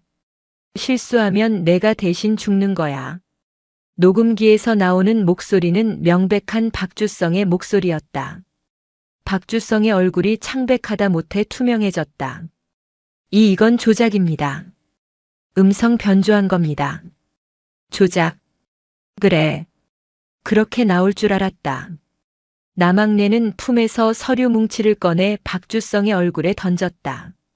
종이들이 눈처럼 흩날리며 바닥에 떨어졌다. 그것은 고영훈에게서 압수한 노트북에서 복구한 암살 사주 송금 내역과 작전명 블랙 제거 보고서였다. 내 놈이 고용한 청부업자가 쓴 자술서다. 방금 잡혀왔거든. 그놈이 아주 술술 불더구나. 박주성 대령이 시켰다고. 고태혁 의원 비자금 통장에서 돈이 나왔다고. 박주성은 더 이상 변명할 말을 찾지 못했다. 모든 증거가 완벽하게 그를 가리키고 있었다.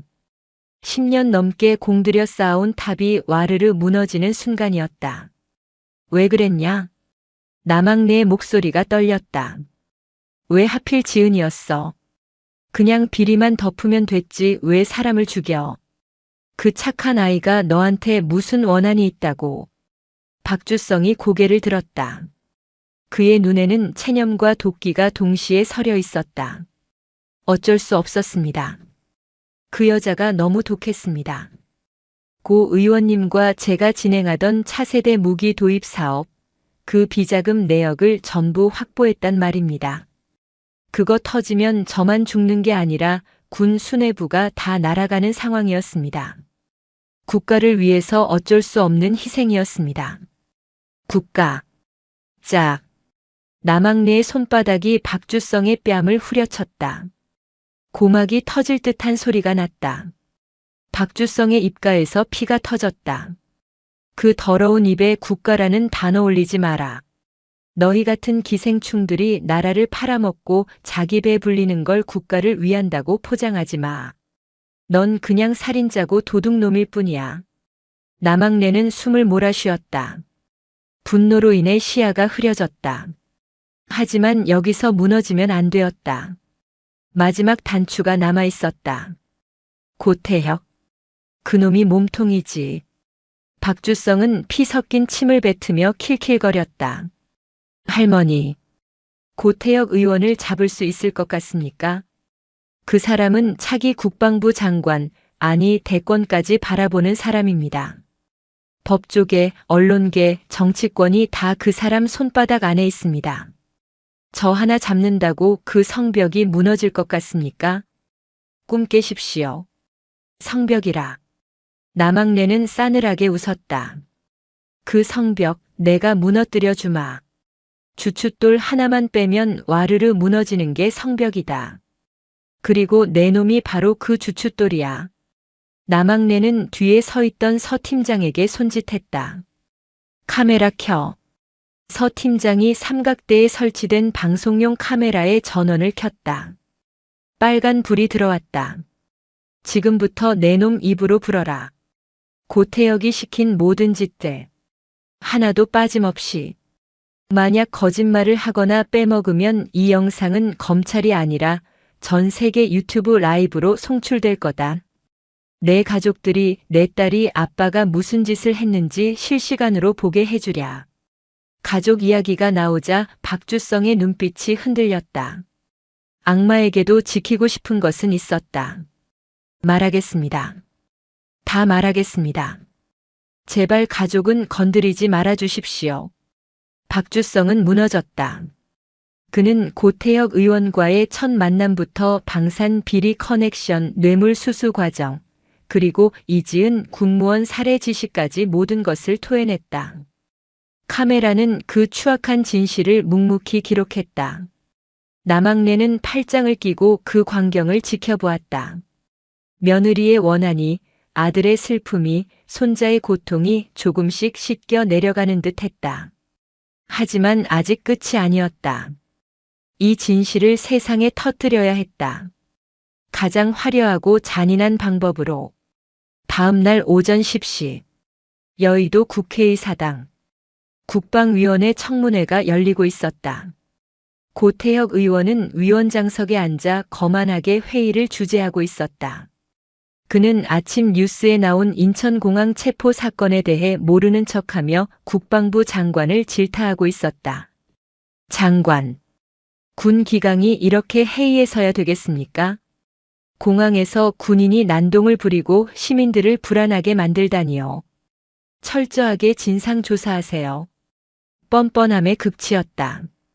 자기 아들이 체포되고 신복이 잡혀갔는데도 그는 꼬리 자르기를 시도하며 자신은 무관한 척 연기하고 있었다. 그때였다. 회의장 입구 쪽에서 웅성거리는 소리가 들리더니 굳게 닫힌 문이 활짝 열렸다. 수십 명의 카메라 기자들이 플래시를 터뜨리는 가운데 남학래가 들어왔다. 그녀는 오늘은 손바지가 아닌 정복을 입고 있었다. 어깨에는 빛나는 별 4개 대장 계급장이 달려 있었다. 비록 예비역이지만 육군 참모총장이 특별 허가한 정복 착용이었다. 고태혁 의원은 눈을 의심했다. 저게 무슨... 경위. 저 사람 당장 내보내세요. 어디 감히 국회에. 경위들이 남학래를 막아서려 했지만 그녀의 뒤를 따르는 현직 장성들과 헌병들의 기세에 눌려 뒷걸음질 쳤다. 남학래는 거침없이 단상 앞으로 걸어나갔다. 그녀의 가슴에는 훈장들이 짤랑거리며 부딪혔다. 고태혁. 남학래가 고태혁을 손가락으로 가리켰다. 내 이놈. 국민의 혈세를 빨아먹고 군인을 사병처럼 부리며 살인까지 교사한 내 놈이 감히 신성한 국회에서 큰 소리를 쳐. 고태혁의 얼굴이 불그락푸르락해졌다. 이 미친 노인네가. 여기가 어디라고 행패야. 당장 끌어내. 누가 누굴 끌어내. 남학래는 단상의 마이크를 잡았다. 틀어. 그녀의 한마디에 회의장 대형 스크린의 화면이 바뀌었다. 어제 박주성이 자백한 영상이 국회 본회의장 화면을 가득 채웠다. 스피커를 통해 고태혁의 이름이 수십 번 언급되었다. 뇌물 액수, 살인 지시, 아들 고영훈의 병역 비리까지 낱낱이 공개되었다. 회의장은 순식간에 아수라장이 되었다. 기자들은 미친 듯이 셔터를 눌러댔고 다른 의원들은 경악하며 고태혁을 쳐다보았다. 저건 조작이야. 딥페이크야. 음모다. 고태혁이 발악하며 소리쳤다. 하지만 영상이 끝나자마자 다음 화면이 떴다. 고영훈이 찍은 박하늘 폭행 영상이었다. 잔인하게 구타당하며 살려달라고 비는 박하늘의 모습, 그리고 낄낄거리며 아버지 백을 자랑하는 고영훈의 목소리가 생생하게 울려 퍼졌다. 장내는 찬물을 끼얹은 듯 조용해졌다. 분노를 넘어선 충격이었다. 사람들은 그제야 사태의 심각성을 깨달았다. 이것은 단순한 폭로가 아니었다. 처형식이었다. 남학래는 고태혁을 향해 천천히 걸어 올라갔다. 단상 위에 선 그녀는 고태혁을 내려다보았다. 내 며느리 지은이, 내 아들, 그리고 내 손주 하늘이. 그들이 흘린 피눈물 값이다. 그때 검찰 수사관들이 회의장 안으로 들이닥쳤다. 고태혁 의원님, 뇌물수수 및 살인 교사, 군사 기밀 유출 혐의로 긴급 체포합니다. 수갑이 고태혁의 손목에 채워졌다. 이거나. 나 국회의원이야. 불체포 특권 몰라. 너희들 내가 다 옷 벗길 거야. 고태혁이 몸부림쳤지만 카메라 플래시 세례 속에서 그는 처참하게 끌려나갔다. 그의 정치 생명은 이것으로 끝이었다. 아니, 그의 인생 자체가 끝난 것이었다. 남학래는 끌려가는 고태혁의 뒷모습을 보며 긴 한숨을 내쉬었다. 지은아, 이제 편히 쉬어라. 다 끝났다. 그녀의 눈가에 맺혀있던 눈물이 주름을 타고 흘러내렸다. 회의장에 있던 모든 사람이, 심지어 기자들조차 잠시 숙연해졌다. 늙은 노장군의 어깨가 처음으로 작게 떨리고 있었다. 그때 회의장 문이 열리고 휠체어를 탄 박하늘이 들어왔다. 병원에서 소식을 듣고 달려온 것이었다. 할머니. 하늘이 울먹이며 불렀다. 남학래는 단상을 내려와 손자에게 다가갔다. 하늘아. 봤니? 저 나쁜 놈들 다 잡혀갔어. 이제 무서워할 거 없다. 하늘은 휠체어에서 일어나 절뚝거리는 다리로 할머니를 안았다. 고마워 할머니. 진짜 고마워. 두 사람의 포옹 위로 수백 개의 플래시가 별빛처럼 쏟아졌다.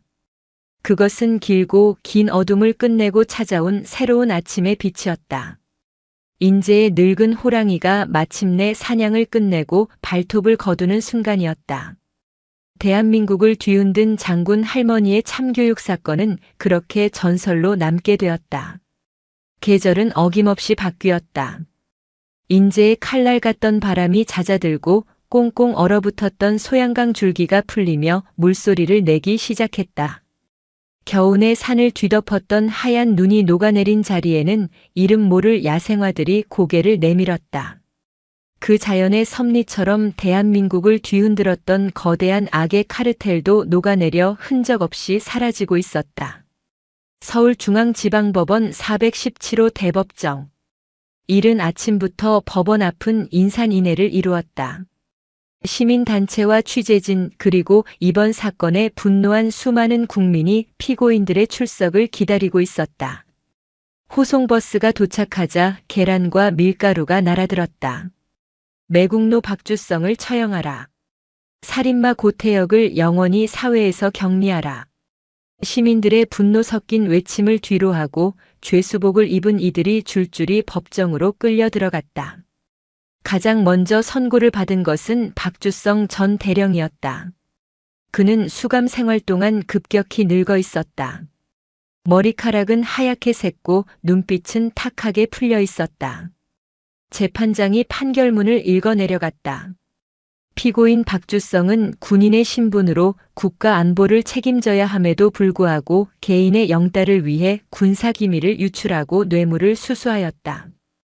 또한 자신의 범죄를 은폐하기 위해 부하 직원의 가족을 살해하도록 교사하고 그 아들에게까지 끔찍한 가혹 행위를 사주한 바 그 죄질이 인간으로서 상상할 수 없을 만큼 잔혹하고 비열하다. 재판장은 잠시 숨을 고르고 물 한 모금을 마셨다. 법정 안에는 침꼴깍 넘어가는 소리조차 들리지 않는 정적이 감돌았다. 이에 본 재판부는 피고인을 사회로부터 영구히 격리할 필요가 있다고 판단한다. 피고인 박주성에게 사형을 선고한다. 탕, 탕, 탕, 사형. 대한민국에서 집행이 중단된 상태라 하더라도 상징적인 의미는 엄청났다. 박주성은 다리가 풀려 바닥에 주저앉았다. 교도관들이 그를 양쪽에서 붙잡아 일으켜 세웠다. 그는 허공을 향해 무의미한 손짓을 하며 끌려나갔다. 다음은 고태혁 전 의원이었다. 그는 끝까지 뻣뻣했다. 최고 로펌의 변호인단을 대동하고 무죄를 주장했지만 남학래가 찾아낸 증거들은 너무나 명백했다. 피고인 고태혁은 국민의 대표자인 국회의원으로서 그 지위를 악용하여 군 인사에 개입하고 방산 비리를 주도하였다. 또한 자신의 아들이 저지른 범죄를 덮기 위해 권력을 남용하였으며 살인 교사에 가담한 결정적인 증거가 인정된다. 징역 40년을 선고한다. 고태혁이 고래고래 소리를 질렀다. 이건 정치 보복이야. 내가 누군지 알아. 감히 나한테 이런 판결을 내려. 하지만 방청석에서는 환호성과 박수가 터져 나왔다. 그는 강제로 입이 틀어막힌 채 끌려나갔다. 그의 나이를 고려하면 징역 40년은 사실상 옥사하라는 뜻이나 다름없었다. 고영훈과 마동팔, 왕기태 등가해 병사들에 대한 처분도 가혹했다. 특히 고영훈은 아버지가 몰락하자 변호사들마저 등을 돌렸다. 그는 징역 15년을 선고받고 일반 교도소로 이송되었다. 군대에서 황제처럼 군림하던 그는 교도소 내에서 가장 밑바닥 인생으로 전락했다. 다른 재소자들 사이에서도 약자를 괴롭힌 질 나쁜 놈으로 소문이 나 하루하루가 지옥 같은 나날이 예고되어 있었다. 마동팔과 왕기태 또한 각각 징역 5년과 3년을 선고받았다. 그들은 법정에서 박하늘을 향해 무릎 꿇고 빌었지만 법은 자비를 베풀지 않았다. 남학래는 방청석 맨 뒷자리에 앉아 이 모든 과정을 지켜보았다. 그녀의 옆에는 휠체어를 탄 박하늘이 있었다. 하늘아, 들었니? 남학래가 손자의 손을 꼭 잡았다. 네. 할머니, 다 들었어요. 이제 진짜 끝났다. 저놈들은 이제 다시는 세상 빛을 보지 못할 게다. 하늘은 고개를 끄덕였다. 그의 눈에서 뜨거운 눈물이 흘러내렸다. 그것은 슬픔의 눈물이 아니라 그동안 짓눌려왔던 가슴속 응어리가 녹아내리는 치유의 눈물이었다. 사건이 종결된 후 박하늘은 의병 제대 판정을 받았다. 심각한 구타 후유증과 외상 후 스트레스 장애로 인해 더 이상의 복무는 불가능했다. 남학래는 손자를 데리고 인제 산골 집으로 돌아왔다.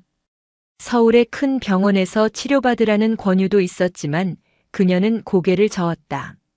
마음의 병은 사람의 온기로 고치는 법이다. 내 새끼는 내가 먹이고 입혀서 고쳐놓으마. 그날부터 남학래의 지극정성 간호가 시작되었다. 그녀는 매일 새벽 산에 올라 약초를 캤다. 몸에 독소를 빼준다는 삼지구엽초, 기력을 돋우는 산삼뿌리, 맑은 공기를 머금은 각종 나물들을 채취해 밥상을 차렸다. 하늘아, 밥 먹자. 김이 모락모락 나는 갓 지은 쌀밥에 구수한 된장찌개, 그리고 할머니표 불고기가 상에 올랐다.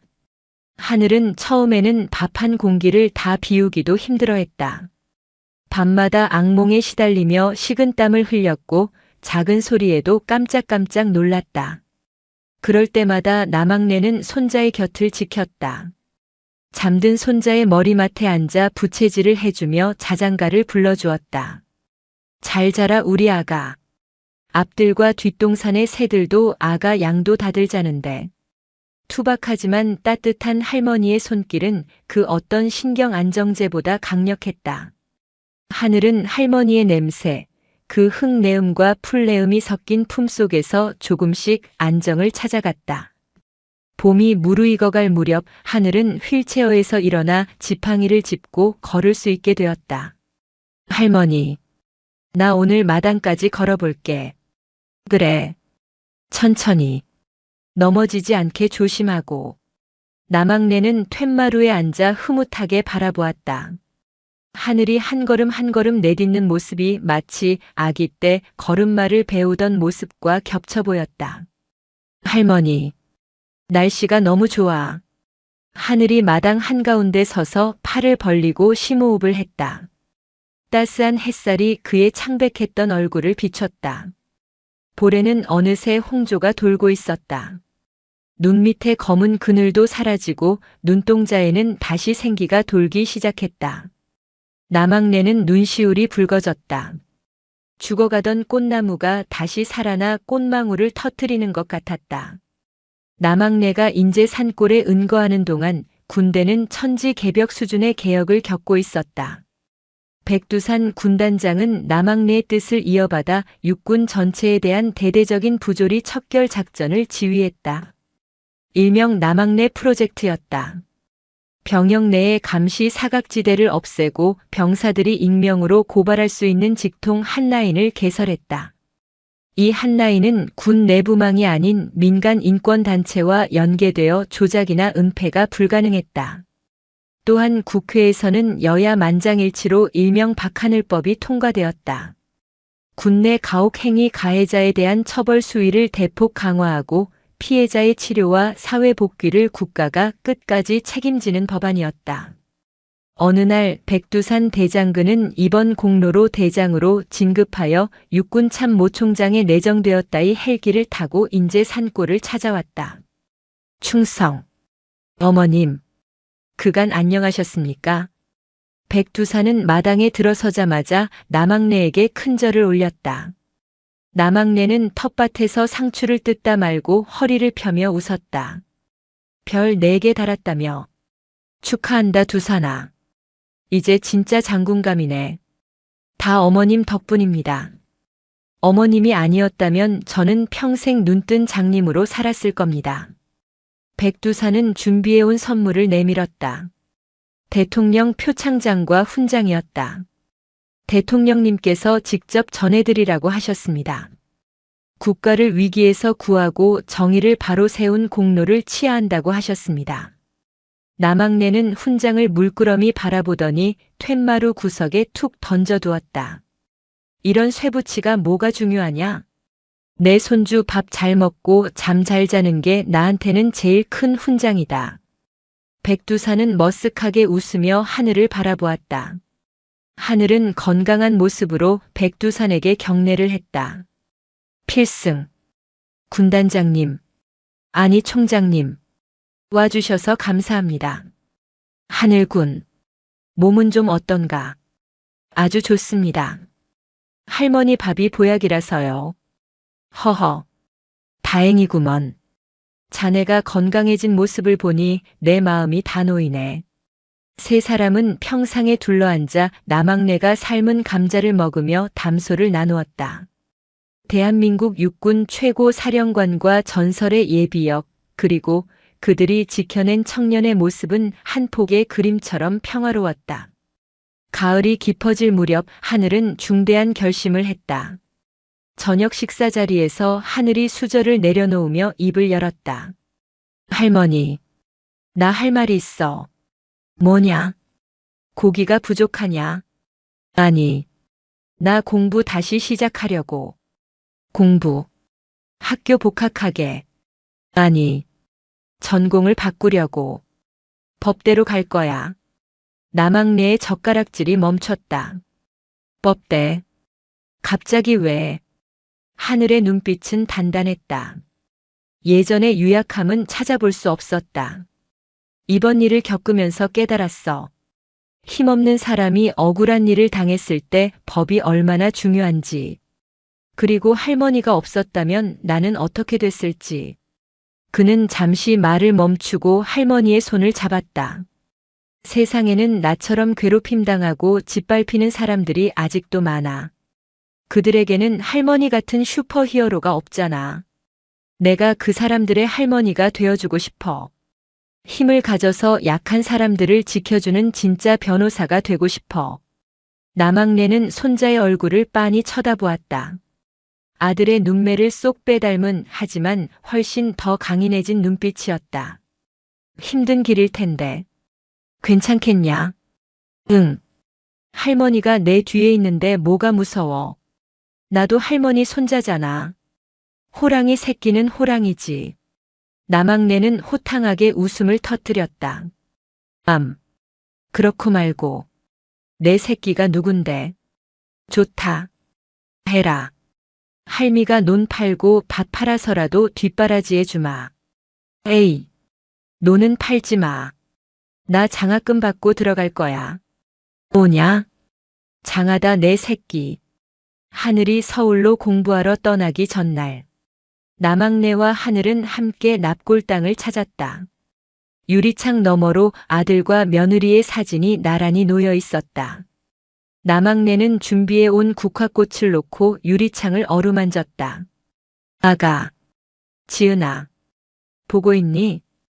그녀의 목소리가 가볍게 떨렸다.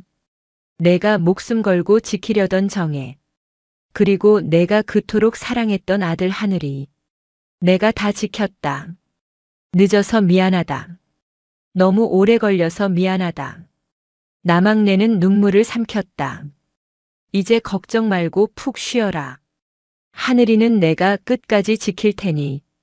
그리고 내 아들이 이제 내 못다한 꿈을 이뤄줄 거다. 너처럼 훌륭한 사람이 되겠다고 한다. 하늘도 엄마 아빠 사진을 보며 다짐했다.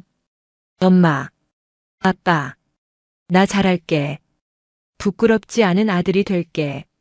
지켜봐줘. 돌아오는 차 안에서 남학래는 창밖을 보며 생각에 잠겼다. 그녀의 인생은 전쟁터였다. 젊은 날에는 총을 들고 적과 싸웠고 늙어서는 지팡이를 들고 불의와 싸웠다. 치열하고 고단한 삶이었다. 하지만 후회는 없었다. 그 모든 싸움 끝에 이렇게 소중한 평화가 찾아왔으니까. 3년 후. 남학래는 여전히 인제 산골 집을 지키고 있었다. 달라진 점이 있다면 그녀의 집 대문 앞에 인제 수호신 남학래라는 작은 현판이 걸려 있다는 것이었다. 동네 사람들은 무슨 일만 생기면 촌장님을 찾듯 그녀를 찾았고 그녀는 특유의 카리스마로 마을의 대소사를 해결해주고 있었다. 따르릉. 마루에 놓인 전화가 울렸다. 여보세요. 할머니. 나야. 반가운 목소리였다. 오냐 하늘아. 밥은 먹었냐? 응. 할머니. 나 합격했어. 사법고시 최종 합격했어. 남학래는 들고 있던 수화기를 떨어뜨릴 뻔했다. 정말이냐? 진짜냐? 응. 수석이래. 인터뷰하는데 기자가 묻더라. 가장 존경하는 사람이 누구냐고. 그래서 당연히 우리 할머니라고 했지. 인제의 늙은 호랑이 남학래 여사님이라고. 전화기 너머로 하늘의 웃음소리가 들려왔다. 남학래도 덩달아 소리내어 웃었다. 주름진 얼굴에 환한 꽃이 피었다. 얼른 내려오너라. 동네 잔치 해야겠다. 돼지 잡으라고 할게. 알았어. 이번 주말에 갈게. 사랑해 할머니. 나도 사랑한다 내 새끼. 전화를 끊고 남학래는 마당으로 나갔다. 따스한 가을 햇살이 그녀의 전신을 감쌌다. 하늘은 높고 푸르렀다. 마당 한 구석에 심어놓은 감나무에 붉은 감이 주렁주렁 열려 있었다. 그녀는 지팡이를 짚고 서서 먼 산을 바라보았다. 바람이 불어와 그녀의 흰 머리카락을 부드럽게 넘겨주었다. 호랑이는 이제 이빨을 드러내지 않아도 되었다. 그녀가 지켜낸 숲은 평화로웠고 그녀가 키운 묘목은 거목이 되어 세상을 지탱할 준비를 마쳤으니까. 인제의 늙은 호랑이는 비로소 편안한 미소를 지으며 툇마루에 앉아 눈을 감았다. 따뜻한 낮잠이 쏟아졌다. 꿈속에서 그녀는 다시 젊은 시절의 남편과 아들, 며느리를 만나고 있었다. 모두가 웃고 있었다. 행복한 꿈이었다. 영상이 유익하셨다면 구독과 좋아요, 댓글까지 부탁드리겠습니다.